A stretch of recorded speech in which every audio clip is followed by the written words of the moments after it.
Ты когда-нибудь замечал, что одни живут так, будто деньги с неба капают, а другие пашут всю жизнь и ничего не меняется? Почему у одних все, а у других ничего? Это не просто невезение, это жесткий закон мира, который мало кто осознает.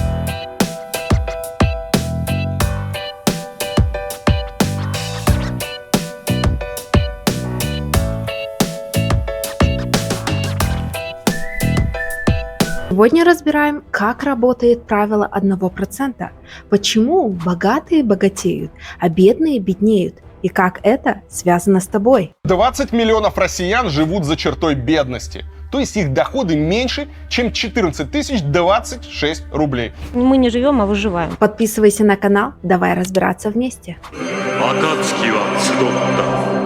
Когда-то один богатый отец решил показать сыну, что значит быть бедным. Они отправились в поездку и провели несколько дней у простой семьи. На обратном пути отец спросил: «Ну что, сын, ты понял, насколько бедны эти люди?»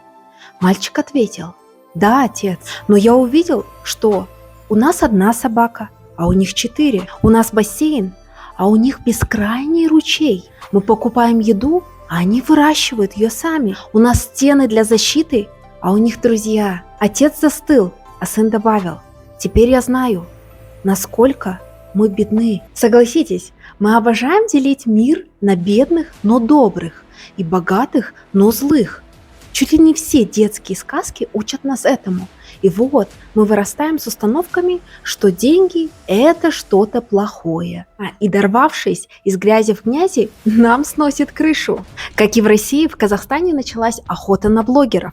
Люди жалуются, что они зарабатывают миллионы, пока другие едва выживают. 53,3 миллиарда наши блогеры оказались должны. Кого поступали жалобы? От граждан поступает о том, что блогеры ведут роскошный образ жизни, не платят налоги, проверьте их. Вот они ездят на таких-то машинах, на таких-то квартирах живут, приобретают какие-то дома. Естественно, у людей возникает вопрос, сколько они уплачивают налогов. Мужчина с деньгами в Казахстане боится таких, как я.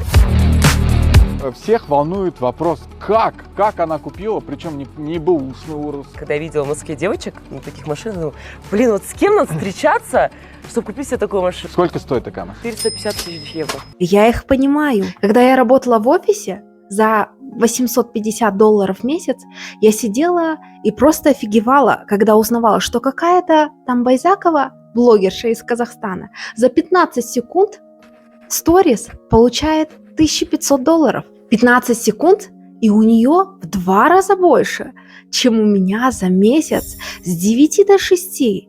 Полный рабочий график с 3 часами на дорогу туда и обратно в офис.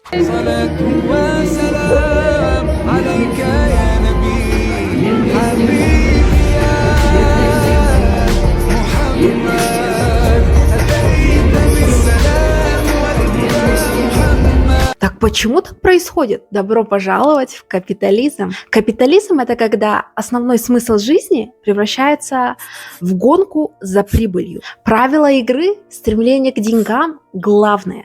Владеешь бизнесом – молодец, ты на вершине. Продаешь свое время и силы за зарплату – ты внизу. Капитализм окончательно победил в 19 веке благодаря промышленной революции. Тогда появились владельцы фабрик, капиталисты и рабочий пролетариат. Как люди работали в то время? 70-100 часов в неделю. Без нормального отдыха. Детский труд – обычное дело. Работаешь, живешь, не работаешь, умираешь. Кто-то скажет, но сейчас-то не так, а ты уверен? Первыми на это обратили внимание Карл Маркс и Фридрих Энгельс. Маркс назвал это экономическим принуждением. Рабочие не могут жить без зарплаты, а капиталисты за их счет богатеют. Маркс предлагал альтернативу социализм и коммунизм. Про это мы еще поговорим в следующих роликах. В идеальном мире Маркса государство владеет бизнесом, а прибыль идет обществу. Нет частной собственности, никто не богатеет за счет других.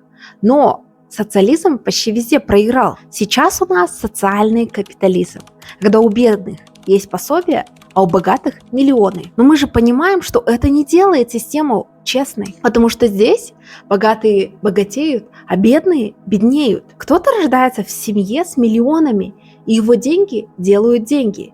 Кто-то рождается в семье с долгами, и он всю жизнь работает, чтобы выжить. А кто-то делает бизнес и может платить себе сколько угодно. А кто-то работает по найму, и ему платят столько, сколько работодатель посчитает нужным. Многие думают, что капитализм – это про талант и трудолюбие. Это почему грузчики работают больше всех, но зарабатывают меньше всех? Почему мы можем пахать 10 лет, но так и не купить свою собственную квартиру? Может, потому что эта игра настроена так, чтобы 1% был наверху, а 99% работали на них? Но ведь есть истории успеха, скажете вы. Да, но это 1% исключений. Тот самый Маргулан Сисимбаев, которого казахстанцы так обожают, он был пастухом, а стал миллиардером, потому что однажды решил, что не хочет пасти свою еду. Все дело в мышлении. Он был пастухом, а стал миллиардером. Маргулан Сисимбаев впервые показал свой роскошный дом. Я на этот дом потратил 12 миллионов долларов. Здесь 1,7 гектара земли. Охотничью комнату, кинозал, хамам. Раньше их мало кто видел. Главное верить, и ты тоже станешь миллионером. Поэтому его ролики так вирусятся, их набирают миллионы, и все от него так фанатеют. Это и есть ошибка выжившего. Правило 1%.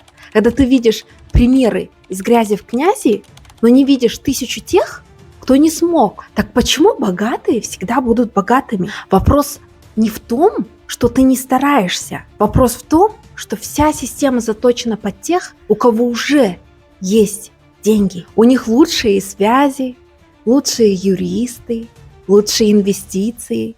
Они учатся не в бесплатной школе, а в Гарварде. Богатые лечатся не в городской больнице, не идут по талонам. Они могут себе спокойно позволить лечение у лучших врачей мира. Они также могут инвестировать деньги, а ты только тратить свою зарплату и жить от зарплаты до зарплаты. А знаешь, сколько нужно поколений обычной семье, чтобы выйти на уровень богатых? 14 поколений. Когда они закончат бежать? То есть, если ты сегодня начнешь откладывать деньги и работать на будущее, то твои внуки, возможно, станут обеспеченными. Чувствуешь несправедливость? Вот что происходит в реальности. Маленькое преимущество, огромный разрыв. Представь, что 2 человека начинают карьеру. Один родился в богатой семье, а другой в бедной. Богатый учился в дорогом вузе, с детства окружен бизнесменами, у семьи есть связи. Бедный работал с 18 лет, учился на бюджетке. Ни связи, ни стартового капитала. Разница в старте 10%.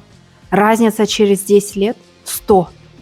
Это и называется накопительный эффект. Ты не догоняешь тех, кто уже в игре. Они убегают быстрее, чем ты можешь бежать. Моя история. Я была бедной. Мои родители поженились летом 91 года, когда им было 21 и 22. Независимого Казахстана тогда и не было. Они оба из многодетных семей, и, следовательно, никакого накопительного преимущества у них не было. В 92 году родился мой старший брат, а в 94-м я. И до 98 года родители скитались по всяким хижинам, которые им сдавали богачи, смотря на них как на бомжей. Если бы не молодость родителей, трудоголизм отца, который смог семью вытащить на человеческий уровень, когда есть элементарно своя крыша над головой, еда в холодильнике и покрыты базовые потребности. Не знаю, я сидела бы сейчас перед вами здесь такая. Да в том-то и дело, хоть упахайся до смерти, денег все равно не заработаешь и богатым не станешь. Они все кричат: ну я-то смогла, я-то смог, вот больше работайте, вот больше пахайте, больше выкладывайтесь. А на самом деле изначально мы были не равны. Богатые получают деньги за то, что у них уже есть деньги. Богатый не работает за зарплату. Деньги приносят ему еще больше денег. Связи дают еще больше связей. Власть дает еще больше власти. Обычный человек тратит свою зарплату, богатый вкладывает и получает пассивный доход. Ты работаешь, получаешь $1000. Они могут вложить $1 миллион сразу и сделать 20 миллионов Согласитесь, игра нечестная, но мы играем в нее каждый день. Нам нужно бежать в 1000 раз быстрее, просто чтобы остаться на плаву. Обязательно перейди, пожалуйста, в мой телеграм-канал, там все про международное образование, карьеру и стажировки за рубежом. Давайте подытожим, почему у одних все, а у других ничего. Конечно, потому что система так устроена. Потому что 1% всегда заберет 99%. Потому что маленькие преимущества превращаются в огромные разрывы. Но у тебя есть выбор: принимать это и оставаться среди 99% или начать думать, как эту игру сломать, либо просто выйти из системы. А как это сделать? Согласна, в этом одном ролике мы не можем все разобрать. Поэтому пишите в комментариях, делитесь своими историями, давайте начинать обсуждение. Потому что ваши комментарии – это темы для моих новых роликов. Я был расстроен, что не имел сапог, пока не встретил человека, который был без ног. Но если я не куплю сапоги себе сам, никто за меня это не сделает. Идеалы или реальность? Что выберешь ты?